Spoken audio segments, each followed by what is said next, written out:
بسم اللہ الرحمن الرحیم۔ السلام علیکم ورحمتullah وبرکاتہ۔ کیسے ہیں ناظرین؟ سب خیریت ہے انشاء اللہ تعالی۔ اللہ کی جا سے امید ہے سب خیر و عافیت میں ہوں گے اور اچھے اچھے کاموں میں مصروف ہوں گے۔ اللہ پاک آپ سب کو اپنے فضل سے اور اپنے کرم سے نوازیں۔ آگے بڑھنے سے پہلے ایک چھوٹی سی درخواست کہ آپ سب نئے آئے ہیں تو ہمارے چینل، آپ کے چینل دین اسلام حق پسند کو سبسکرائب کریں، اپنے دوستوں میں، رشتہ داروں میں شیئر بھی کریں۔ یہ بات سب سے پہلے سمجھنی چاہیے کہ جس طرح حضور اکرم صلی اللہ علیہ وسلم نے اس امت کو دین اور دین پر چلنے کے طریقے اور احکام کو پورا کرنے کے مسائل اس امت کو سکھلائے ہیں، کوئی بھی عمل اگر نبی کے طریقے پر نہیں ہے تو وہ عمل قابل قبول نہیں ہے۔ نماز کے بارے میں فرمایا صلو کما رأیتمونی اصلی، کہ وہ نماز زندگیوں کو بدل دے گی اور وہ نماز مسائل کو حل کرا دے گی جو نماز نبی کی نماز کے مشابہ ہو، جو نماز نبی کی نماز کے مشابہ ہو۔ وہ نماز یقیناً اللہ کے قرب کا، مسائل کے حل کا وہ نماز ذریعہ بنے گی جو نماز نبی کے نماز کے مشابہ ہے۔ میں کچھ مثالیں دینا چاہتا ہوں بات سمجھانے کے لیے۔ اگر نماز نبی کے طریقے پر نہیں ہے تو وہ نماز مردود ہے اور قابل قبول نہیں ہے۔ جس طرح نماز کا ایک طریقہ آپ نے خود عمل کر کے بتلایا اور قیامت تک آنے والوں کو اسی طریقے نماز کا حکم ہے، قیامت تک آنے والوں کو اسی طریقے نماز کا حکم ہے۔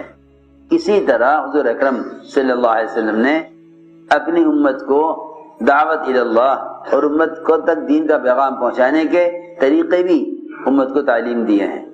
یہ نہیں کہ نماز تو ہو نبی کے طریقے پر، باقی دین کے کام آدمی حالات، ماحول، زمانے کے اعتبار سے دین کی تبلیغ کر لے، یہ بات نہیں ہے۔ کیونکہ جس طرح حضور اکرم صلی اللہ علیہ وسلم نے امت کو پابند کیا ہے اپنے طریقہ نماز کا، ایسے ہی امت کو پابند کیا ہے طریقہ دعوت کا بھی۔ یہ بنیادی بات ہے۔ یہ کہنا کہ کسی بھی ذریعے سے دین آ سکتا ہے، نہیں، بلکہ ابو بکر صدیق رضی اللہ عنہ کا بھی قول ہے، امام مالک بھی فرماتے ہیں کہ اس امت کے بعد والے سدھر نہیں سکتے اور تربیت نہیں پا سکتے جب تک امت وہ نہ کرے جو امت کے پہلو نے کیا ہے۔ اس لیے بات ذہن میں رہے سب سے پہلے کہ محمد صلی اللہ علیہ وسلم اور آپ کے صحابہ کا طریقہ محنت اور طریقہ دعوت اور امت تک دین کو پہنچانے کے طریقے قیامت تک کے لیے اس طرح متعین ہے اور وہ زمانے کے بدلنے کے اعتبار سے بدلیں گے نہیں۔ جس طرح نماز کا طریقہ قیامت تک کے لیے متعین ہے، وہ نماز کا طریقہ زمانے کے بدلنے کے اعتبار سے بدلے گا نہیں۔ ہم کچھ ضروری بات عرض کر رہے ہیں۔ جس طرح ایک مسلمان نماز پڑھنے میں نبی کی سنت کا پابند ہے، اس طرح دعوت اللہ میں بھی وہ نبی کی سنت کا اور طریقہ کا پابند ہے۔ اس لیے کہ دعوت اور عبادت یہ دونوں اللہ کا حکم اور اللہ کا امر ہیں۔ ان دونوں فریضوں کا ادا کرنے کے لیے اسی طریقے پر آنا پڑے گا جو طریقہ محمد صلی اللہ علیہ وسلم اور آپ کے صحابہ کے ہیں۔ یہ ایک بنیادی بات ہے۔ اس لیے کہ زمانہ جیسے جیسا بدلتا ہے، لوگ اپنے تجربات، اپنے مشاہدات، اپنے خیالات کے اعتبار سے کام کرنا چاہتے ہیں۔ تجربات سب کے سب حادث اور ختم ہونے والے ہیں، اس لیے کہ تجربہ جو ہوتا ہے وہ وقتی چیز ہوتی ہے اور سنتیں ابدی چیز ہیں۔ سنتیں ابدی ہیں، ہمیشہ کے لیے۔ تجربات وقتی ہوتے ہیں، اس لیے وقتی تجربات پر قدم اٹھانا یہ ہدایت کا راستہ نہیں، بلکہ سنت کے طریقوں پر قدم اٹھانا یہ ہدایت کا راستہ ہے۔ ان تطیعوہ تہتدوا، اگر تم دعوت میں نبی کے طریقے پر ہو تو پھر یقینی بات ہے کہ تمہیں اس طریقے محنت سے ہدایت بھی ملے گی، تربیت بھی ملے گی، اور جتنے وعدے اللہ نے دعوت پر کیے ہیں سارے وعدے پورے ہوں گے۔ جیسے میں نے عرض کر دیا شروع میں کہ جتنے وعدے نماز پر ہیں وہ نماز پر وعدے جب پورے ہوں گے جب وہ نماز نبی کی نماز کے طریقے کے مشابہ ہو. اگر نبی کی نماز کے مشابہ نہیں ہے تو پھر ایسی نماز سے وعدے پورے نہیں ہوں گے. خوب توجہ سے بات سننا. ہم نے عرض کیا کہ ہمیں ہر قدم پر یہ غور کرنا چاہیے سب کو کہ حضور اکرم صلی اللہ علیہ وسلم اور آپ کے صحابہ کرام کے زمانے میں دعوت دینے کا کیا طریقہ تھا اور تربیت کے کیا اصول تھے. تربیت کے کیا اصول تھے. یہ نہیں کہ ہم زمانے کے اعتبار سے سوچیں کہ اس زمانے میں تربیت کا کیا طریقہ ہو سکتا ہے، بلکہ ہمیں اصلاح و تربیت کے لیے اپنی اور پوری امت کی پلٹ کر اس طریقے کی طرف جانا ہوگا جو طریقے محمد صلی اللہ علیہ وسلم اور آپ کے صحابہ کے ہیں. کہ میں عرض کر چکا ابو بکر صدیق رضی اللہ عنہ بھی قول ہے، حضرت امام مالک بھی فرماتے ہیں کہ اس امت کے بعد والے اصلاح نہیں پا سکتے اور تربیت حاصل نہیں کر سکتے جب تک امت وہ نہ کرے جو امت کے پہلو نے کیا ہے.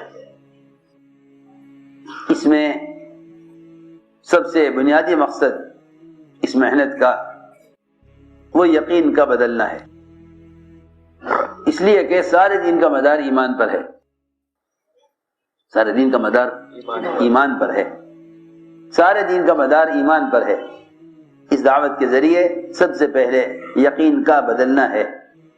حضور اکرم صلی اللہ علیہ وسلم نے حکم دیا صحابہ کو حکم دیا جددوا ایمانکم، جددوا ایمانکم، اپنے ایمان کو تازہ کرتے رہا کرو.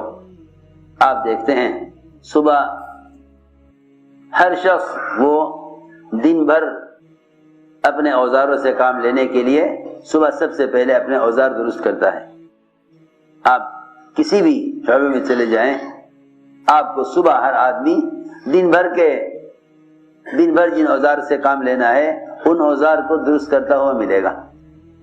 آپ کسی کارپینٹر، کسی بڑھائی، کسی نجار کے پاس جائیں، وہ صبح سویرے ملے گا آپ کو کہ وہ اپنے اوزاروں پر دھار لگا رہا ہوگا. اوزاروں پر دھار لگا رہا ہوگا، اپنے اوزار پر دھار لگا رہا ہوگا کہ اسے دن بھر ان سارے اوزاروں سے لکڑی کا کام کرنا ہے.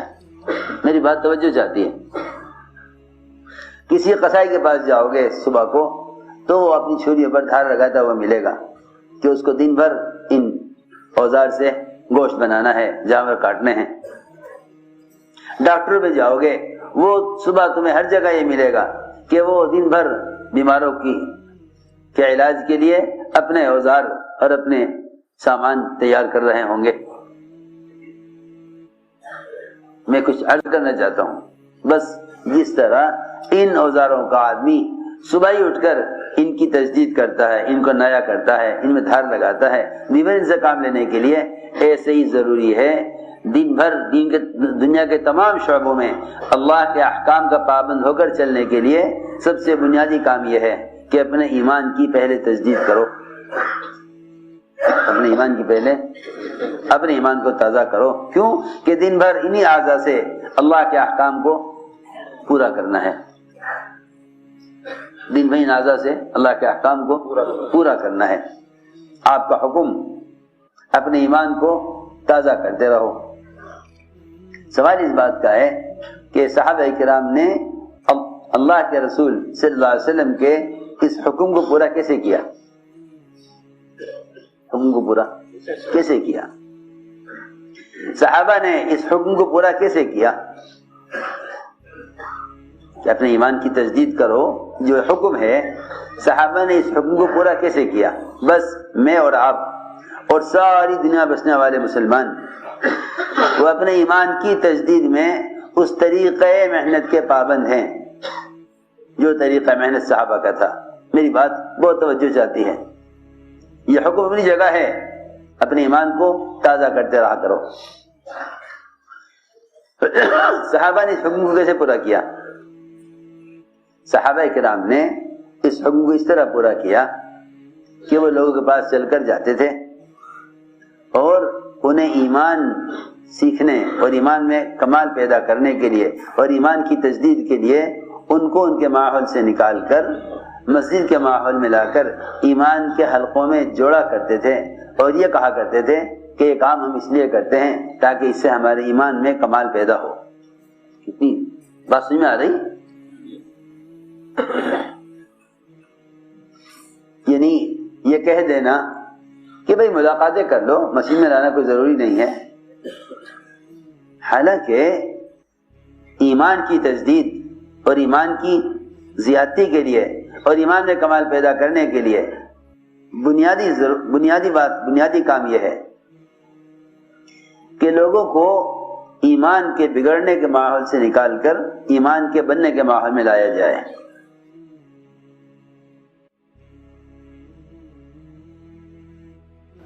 اور دوستو ان کو سننے کے بعد جو ہے اس پہ عمل بھی کیا جائے، کیونکہ اصل مقصود ان پہ عمل کرنا ہے، عمل کر کے دنیا اور آخرت کی کامیابی حاصل کرنا ہے. اور اللہ سے دعا ہے کہ اللہ پاک ہم سب کو کہنے اور سننے سے زیادہ عمل کرنے کی توفیق عطا فرمائے. یہی ہمارا مقصد ہے، اور اس چینل کو آگے تک گھر گھر تک پہنچانے کا یہی اصل مقصود ہے کہ گھر گھر تک دین کی تعلیم کس معرفت پہنچ جائے. جزاک اللہ خیر. اللہ پاک ہم سب کا اور آپ سب کا نگہبان. اللہ حافظ. السلام علیکم ورحمۃ اللہ وبرکاتہ.